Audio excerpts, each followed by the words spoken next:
What's up, everybody? Renfail here with a little bit of bedhead and bedbeard because it's time to talk about the fighter. And I was just so excited that I had to just jump up and get this done with a cup of coffee first thing in the morning here. It's like 4:30, so I hope you're ready because we did this video the other day talking about what I thought was the best class for new players, which is a fighter.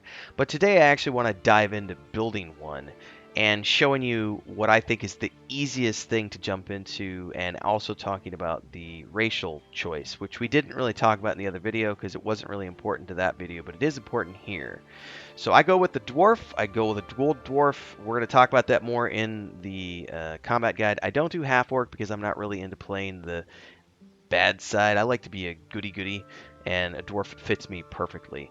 So we're going to be rolling that character today, and this is what this guide is designed for. Those of you who might not have ever played Dungeons & Dragons before, you don't really worry about the mechanics. You don't know anything about the mechanics. You don't want to be stressed about the mechanics. You just want to jump in, have some fun in combat, enjoy the story of Baldur's Gate 3, and have a good, 80-hour experience.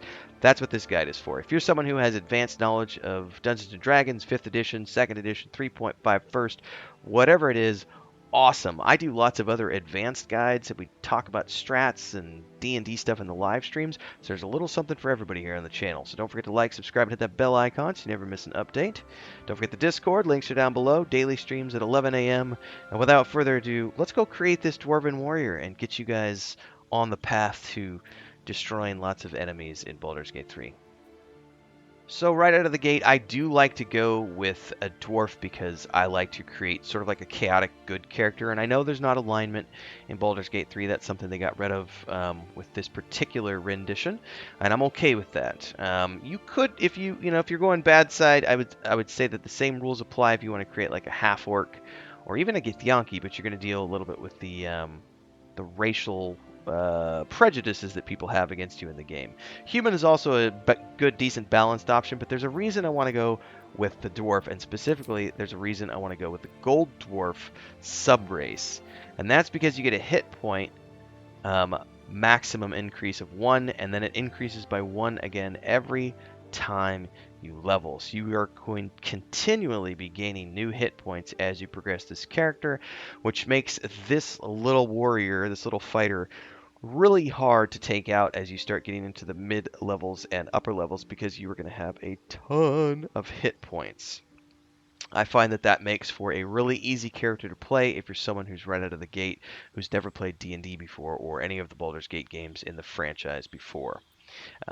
Moving on beyond that to the backgrounds, I think the soldier background works the best because you're going to get something here that's very, very important to combat, and that is the athletics ability, which in this case we're going to have a +5 bonus. Helps you shove and resist being shoved. This is a strength-based check. When we talk about stats here in a minute, it'll be important to understand. You will get an additional bonus to this later on when you level up and take the feat that pushes your strength up to 18. But in the meantime, that's what you start off with, is a +5 to athletics. This helps you shove and resist being shoved. And if you haven't watched any combat videos yet or played any combat in Baldur's Gate 3, shoving and being shoved is a huge part of the combat. The verticality in this game is pretty impressive, and you can do things like shove enemies off cliffs into the void. You can defeat entire boss encounters, although you will lose the loot by like shoving them off into the abyss if you happen to be in an area where you can do so. Also pushing things into lava and so on and so forth. It's a very situational ability. You're going to be on the front lines of every battle for your party, and so it's very important that you can shove things around and also resist things shoving you, because they will be attempting it. The intimidation thing is nice. You get a +2 on it because of this. It's a charisma based roll. So one of the things we're going to be doing when we level up our abilities is taking a feat that pushes our strength to 18 and our charisma to 12, which will then give you an additional bonus here. But something to keep in mind is I know a lot of people will criticize my guides because I tell people that you should role play the character, even if he has a low charisma, and have him be the face of the party, because I like to play this game in various playthroughs. Not every character is meant to be a high charisma character, in my opinion. The beauty of Dungeons and Dragons and the beauty of Baldur's Gate games in the past is the replayability of these games and coming across lots of different options every time you go through. So I don't find that it's a limiting factor having a low charisma character. It just means that I'm going to have a different playthrough with this character than I would if I was playing a bard, and that's not a bad thing. But if you absolutely have to have a high charisma person as the face of your group, I would suggest that you do somebody else in your party because a fighter is never meant to be the charisma of the party. They are meant to be the face of the battle, if that makes sense to everybody. So I wouldn't stress it. I like to role play it. Baldur's Gate, the original game, I loved the fact that you could even have a character whose intelligence was so low that they couldn't have coherent conversations with people because they were considered stupid. So it was really fun. So I would urge you to just roll with it. Nudge, nudge, wink, wink. I totally went there. In terms of abilities, this is what I suggest. Go all strength. Go all con. Whatever you've got left, put into charisma. So you're going to end up looking like this. Now, I like to have 10s across the board because I don't like to have negatives on anything. So if you want to adjust these, you can. But I leave my dex, intelligence, and wisdom at 10, even though I don't necessarily need those stats. But that's just how I like to play the game. When I get to the first level where I get to choose a feat, I go with the ability score increase, and I will push strength up to 18 and charisma to 12. And that's probably all I will ever do in terms of adjusting the stats. Everything else will come from gear and buffs and so on and so forth. Now, in terms of fighting style, there's a couple of ways. Well, I guess there's a few ways you can go. The three that I like the most are two weapon fighting, protection, and great weapon fighting. And this is where there's going to be a slight variation on how you're going to play this character, depending on one of those. I would argue that you should never make an archery-based fighter.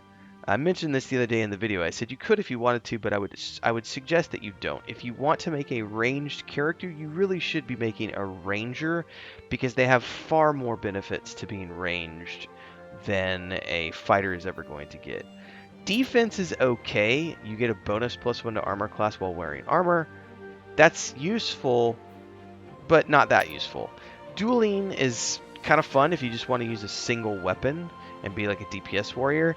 But if you're going to be a DPS warrior, I would argue that going with a two-handed weapon is going to be your better option, especially if you go with, I think it's the champion subclass. I'm remembering off the top of my head. I think it's the champion subclass because that gives you tons of crits for your hits. Also, two-weapon fighting is not a bad idea if you want to do a DPS warrior, because you can then dual wield, and when you make an attack with your offhand weapon, you get your ability modifier. You can add your ability modifier to the attack to the damage, and then also you can take a feat that allows you to increase your dual wielding. So there's lots of ways that you can make the dual wielding character work to your advantage. I've done it before in the past with like Baldur's Gate 2. My dual wielding warrior was so awesome because he was just like a whirlwind that cut through everything, and you can do the same thing here as well. What's up, everybody? Quick commercial break here to give it a shout out to our guild champions, who are the highest tier memberships here on YouTube: Ancient Entity, Assassin Gamer 94, Bubbleonia Rising, Crazy's Relative, Mujin, and Remedy. Thanks so much for the highest tier membership, and thanks to all of the members who support the channel, because you keep me doing this full time. You too can become a supporter if you're new here. Don't forget to like, subscribe, and hit that bell icon so you never miss an update.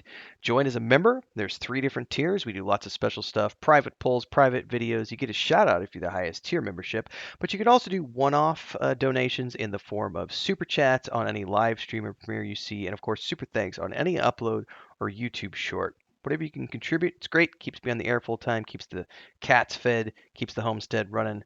Anyway, back to the video, everybody, here as well. And if you want to go sword and board, and you want to be like the warrior of your party, go with the protection stance, like if you want to be the tank. Because when you have a shield, you impose disadvantage on any attack against your allies when you're within 1.5 meters. You need to be able to see them. And this is great if you have like Astarion or somebody in your party who's a melee character, so they're going to be up there with you, because you'll be able to impose a disadvantage on every single attack against them, and it really works to your advantage. But this is a sword and board build. I would say that if you're going to go protection stance, there's some fun things you can do deciding whether or not you want to go in terms of subclass. Do you want to go Battle Master or do you want to go Eldritch Knight? Because there are some bonded weapons that you get that are one-handed weapons, which work great with a shield. And I would say that Eldritch Knight is a lot of fun if you want to go protection, but you can also do it to spice up great weapon fighting and two weapon fighting. I think that if you just want to go straight up, you know, master of the battlefield, go with that battle master subclass and stick with protection, which is your sword and board. And that means you're going to be able to get up in the middle of the thick of it, have a massive amount of armor class, do lots of things with your shield. You'll find shields that allow you to knock enemies prone and all sorts of other stuff. And the things you can do in terms of reactions are really cool. So I would say that that's a pretty good option to go. So either go sword and board or think about using a two-handed weapon or dual wielding. I think are your best options here in terms of creating your fighting style. I mentioned this in one of my recent videos as well, in the sense that one of the things that Baldur's Gate 3 has done that's very unique is that they allow you to respec your character, which previous Baldur's Gate games did not do.